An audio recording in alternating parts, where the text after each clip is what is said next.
let's concentrate on the resurrection for a moment. Now, unfortunately, see, this is part of the problem. Part of the problem with discussions like this is that the mode of approach that's taken by the mythological tends to circle and wander.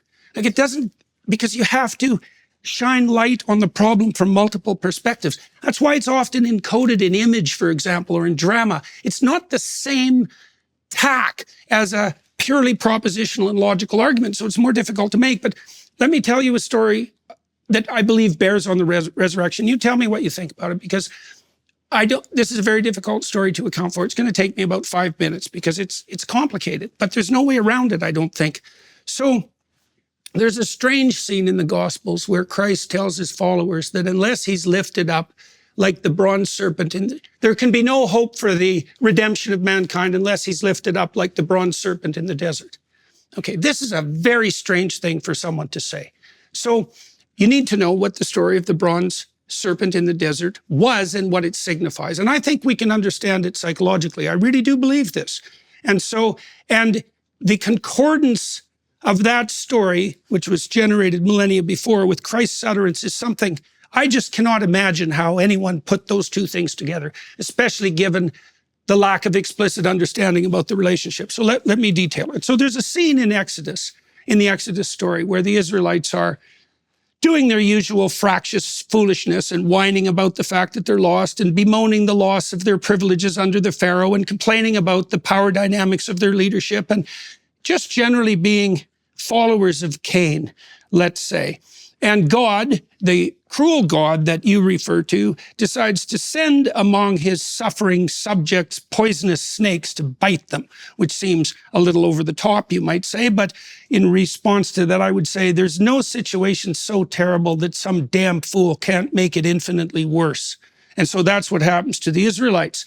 So they're being bitten by these poisonous snakes, and the leaders of the people who've wandered from God go to Moses and they say, look, we know you've got a pipeline to God, and there's a lot of snakes and they're doing a lot of biting, and maybe you could just ask him to, call off the serpents. And so Moses, who's not very happy with the Israelites either, decides that he'll go talk to God.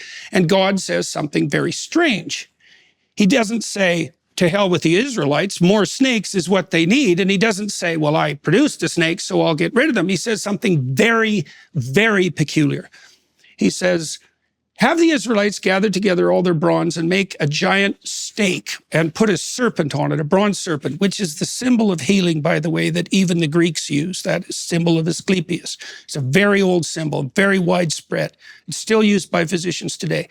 And then he says, put it up where the Israelites can see it, and if they go look at it, then the serpent's poison won't harm them. And I read that and I thought, that's exactly what psychotherapists discovered as they all converged in the 20th century on the utility of exposure therapy as curative. And that's the pharmacon. A little of the poison that hurts you cures you. It's the same principle that's used for vaccines, by the way. So what we saw in psychotherapy is that if you get people to voluntarily confront the things that are poisoning them, so to speak, that hurt their life, that frighten them and disgust them, they become braver and more well-adapted. It isn't that they become less afraid, because that's been very carefully tested. It's that they learn by watching themselves expose themselves to the things that they once fled from, that there's more to them than they think, and that generalizes across situations. And it's the same mechanism that underlies learning as such, because children, when they learn, put themselves on the edge of ragged disaster, and that's where they advance. And so what God tells the Israelites, essentially, in this dramatic endeavor, is that it's better for them to face the terrors that confront them than to be shielded from the terrors or for them to hide from them. That they'll be better people if they face what's right in front of them, even if it's poisonous. And so it's like, okay, that's pretty damn interesting and quite remarkable. And then that symbol is used, for example, by the Greeks to symbolize medicine as such. But then there's this additional weird twist, which is Christ identifies with that bronze serpent. You think, okay, that's a very peculiar thing for anyone to do. What exactly does that mean? Well, so then you might say, well, what's the most poisonous thing that you could possibly face if you dramatize the idea of poison itself? if you wanted people to face what was worst so that they could become strongest. And the answer to that is the most unjust possible painful death and the ultimate confrontation with malevolence. And that's what's dramatized in the Passion story. Now, does that redeem everyone? Maybe. Maybe the idea is that if we were courageous enough to look death in the face unflinchingly, and if we spent our time putting our finger on the source of evil itself, it would revitalize ourselves to a degree that would be unimaginable. Now, as a biologist, you could think about this too, because I don't remember the philosopher who said it. I think it was Whitehead, but that might be wrong. We let our ideas die instead of us, right? So human beings have evolved so that we can undergo these deaths of our own ideas and the rejuvenation that emerges in consequence of that. That seems to be something like evolution towards what? Towards the process of sacrificial logos as the thing that redeems human beings. And that makes us biologically unique too, because we can die in ideation and imagination instead of dying in actuality. Does that fundamentally redeem us? Does that deliver us from death and evil? Maybe. Like, the job isn't done, obviously. Richard, the story that we've just heard, the Old Testament bronze serpent, it's rhyming with the New Testament Christ depicting himself as that bronze serpent. I think, from Jordan, if I may, as Richard suggests, from what I've heard you say before on this same story, there's something about that harmony between that New Testament Jesus and that Old Testament story, which is so profound and so impressive that it's difficult to imagine it having sort of naive human authorship. What do you make of that story and of that assertion? Well, it doesn't impress me. I mean, I don't understand why you would say that has... I don't think Jordan actually said it had divine inspiration. Maybe he did. Not divine inspiration necessarily, but more than just, as I say, naive human authorship. Not like someone just sat down and wrote the story. At minimum, it's a staggeringly brilliant literary move, especially given the fact that that relationship hasn't been explicated before.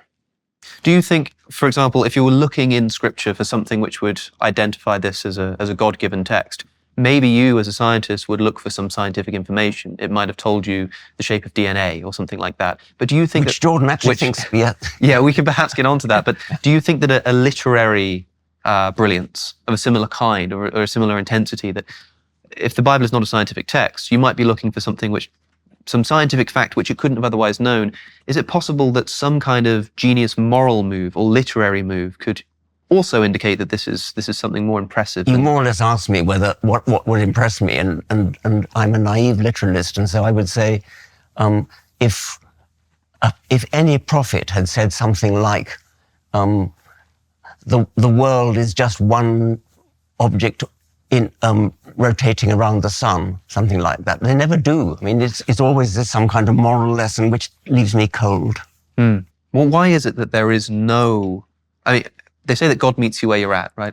And there are some people who just care about scientific truth. That's what they know. That's their profession. Well, why is there not anything in the Bible for them? Oh, I think the idea that sacrifice is the basis of the community is a remarkable and scientifically valid hypothesis. I think that it's precisely akin to the, to the process of cortical maturation.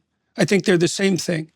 Because as we mature, we move farther away from the immediate gratification of our self-centered emotional and motivational needs to a ethos of care that brings our future self into the picture and a wider and wider array of other people. And I think that's associated with cortical maturation. In fact, I think the purpose of the cortex, a purpose of the cortex, is to bring the dynamics of the short-sighted underlying motivational and emotional systems into the kind of harmony that allows for communal existence and the protection of the future at the same time that the present is, cared for and attended to.